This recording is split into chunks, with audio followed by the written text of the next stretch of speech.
ایران کے supreme leader سید آیت اللہ علی خامنئی نے عظیم شہادت حاصل کی ہے۔ اسرائیل اور امریکہ کے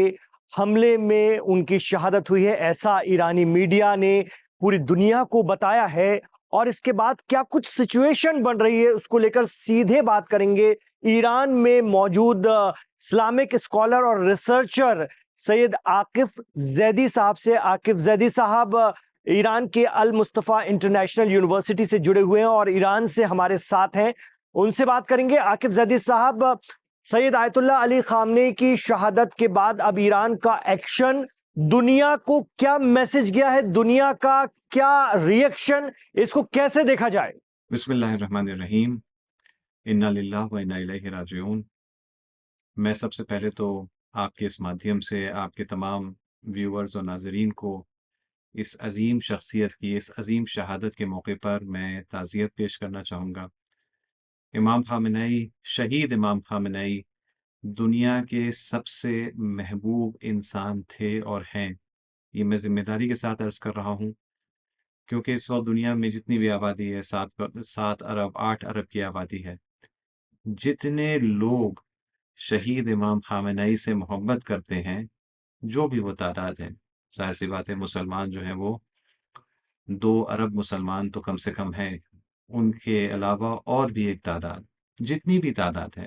میں پوری ذمہ داری اور اطمینان سے کہہ سکتا ہوں کہ اس تعداد کی آدھی سنکھیا بھی، 1/4 سنکھیا بھی کسی بھی اور نیتا سے محبت اور عشق نہیں کرتی تھی۔ تو میں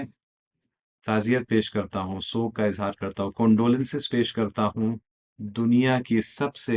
محبوب اور عظیم شخصیت کی شہادت پر۔ اس کی وجہ ہے کہ کیوں اتنے لوگ محبت کرتے تھے، کیونکہ وہ انسانی وہ آئیڈیلز کا وہ عملی نمونہ تھا، پریکٹیکل وہ رول ماڈل تھے، وہ انسانی اقدار کہ جن کو ظالم جو ہیں جن کا مذاق اڑاتے ہیں، جیسے صداقت، سچائی،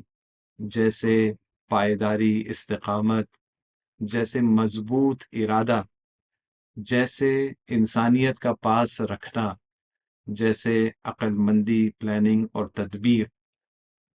غریبوں سے، کمزوروں سے محبت، جو وہ تمام چیزیں جو اسلامی اس آئیڈیل کے تحت، اسلامی کرانتی کے تحت، بلکہ خود اسلام کے لیے جو رول ماڈلز رہے ہیں، جو نبی رہے ہیں، جو امام رہے ہیں، جو ولی اولیاء خدا رہے ہیں، ان کو اپنا رول ماڈل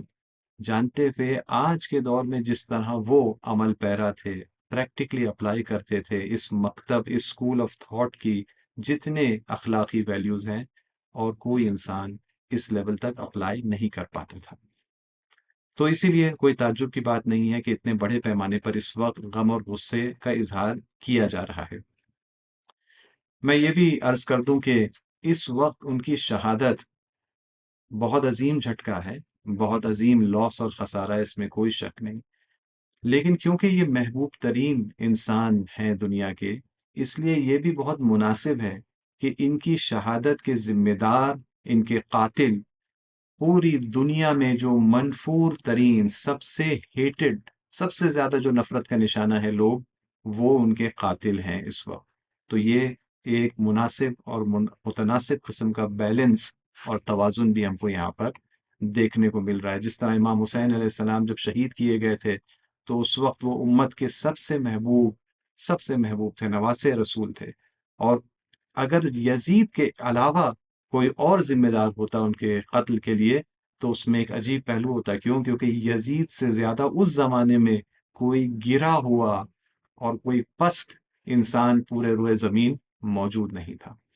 تو بہت مناسب ہے اور بہت ہی اچھا یہ بیلنس ہے۔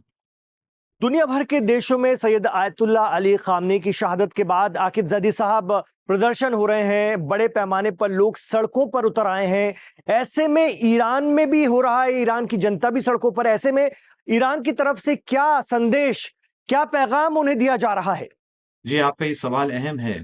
کہ ایران آگے اب کیا کرنا چاہے، کیا ہوگا ایران میں، ایران کو لے کر آگے کیا ہوگا، بہت اہم سوال ہے۔ لیکن یہ میں آپ کے ناظرین کو اطمینان دلانا چاہتا ہوں کہ اس کا جواب کا اندازہ لگانا بہت مشکل نہیں ہے۔ ایک جواب کا حصہ یہ ہے کہ ایران کے اندر کیا ہوگا۔ ایران کے اندر ایک کانسٹیٹیوشنل نظام پایا جاتا ہے، ایک اسمبلی آف ایکسپرٹس ہے، مجلس خبرگان،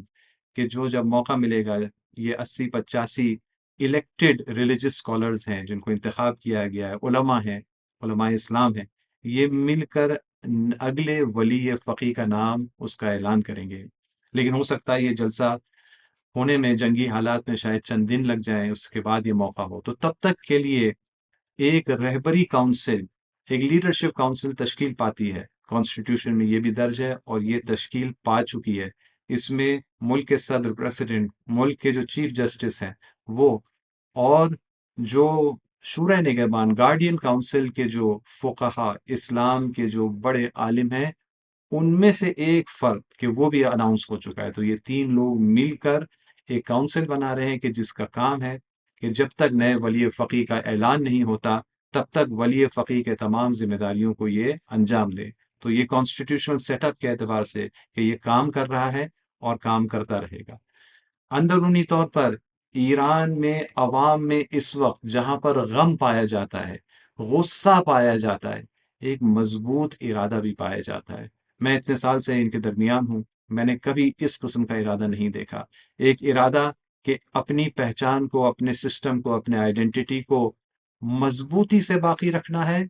اور دشمن کو ایک ایسا سبق سکھانا ہے کہ وہ ہمیشہ کے لیے مایوس ہو جائے کہ دوبارہ کبھی ایران کو وہ چھیڑنے کی جرأت کر سکے، ایران میں اس قسم کی حرکت انجام دینے کی جرأت کر سکے۔ اور اسی لیے ہم دیکھ رہے ہیں کہ پتہ نہیں باہر میڈیا میں اس کو کس حد تک کور کیا جا رہا ہے یا نہیں کیا جا رہا ہے، لیکن بڑے پیمانے پر حملے جاری ہیں۔ امریکہ کا جتنا ملٹری سیٹ اپ ہے پورے اس علاقے میں، تمام بیسز اب تک جو ہے 8 سے 9 دیشوں پر، امریکی اڈوں پر حملہ ہو چکا ہے۔ یہ دنیا کی تاریخ میں کبھی اس طرح سے کسی بھی ایک دیش کے اتنے ملٹری ایسٹس کو اتنے الگ الگ دیشوں میں ایک ساتھ ٹارگٹ نہیں کیا گیا۔ کل سے مسلسل ایک کے بعد ایک لہر حملوں کی ہو رہی ہے، ٹارگٹ کیا جا رہا ہے، اور اندازہ یہ لگایا جا رہا ہے کہ یا تو یہ نیست و نابود ہو گئے ہیں یا بہت عنقریب پوری طرح سے نیست و نابود ہو جائیں گے۔ شاید اس کے اندر امریکی فوجی بھی مارے گئے ہوں گے یا مارے جائیں گے، اس وقت انفارمیشن اس بارے میں نہیں ہے۔ ساتھ میں جو آکیوپائڈ پیلسٹائن ہے، مقبوضہ فلسطین ہے، کہ جو اپنے آپ کو اسرائیل نام کا ملک کہلاتا ہے، دنیا اس کو کہتی ہے ایک ملک ہے اسرائیل نام کا، وہاں پر اس وقت ایرانی میزائلوں کی بارش مسلسل جاری ہے، اور وہاں پر بڑے پیمانے پر پہلے سے طے شدہ جو وہاں کے ٹارگٹس ہیں وہ نشانہ بنائے جا رہے ہیں۔ مجھے تقریباً اطمینان ہے کہ میڈیا میں پچھلی بار کی طرح بھی اس کی زیادہ کوریج نہیں ہوگی، اور اس کے حقائق بعد میں چند دنوں کے بعد جو ہے یہ سامنے آنا شروع ہوں گے کہ کتنا وہاں پر ڈیمیج ہوا ہے۔ تو یہ سلسلہ جاری ہے۔ ایرانی اسٹیبلشمنٹ، ایرانی نظام کہ جس کے اندر پبلک بھی اس نظام کا ہی حصہ ہے، یہ حکومت اور پبلک کا جو ملا جلا نظام ہے، اس نظام نے یہ دیکھا ہے کہ اس وقت بہترین موقع ہے کہ ہم ہمیشہ کے لیے ان دشمنوں کو، یہ دشمن جو انسانیت کے دشمن ہے، یہ جو دشمن جو ان کی تازہ ترین جو ان کی حرکتیں ایپسٹین فائلز میں جو ہے وہ سامنے آئی ہیں،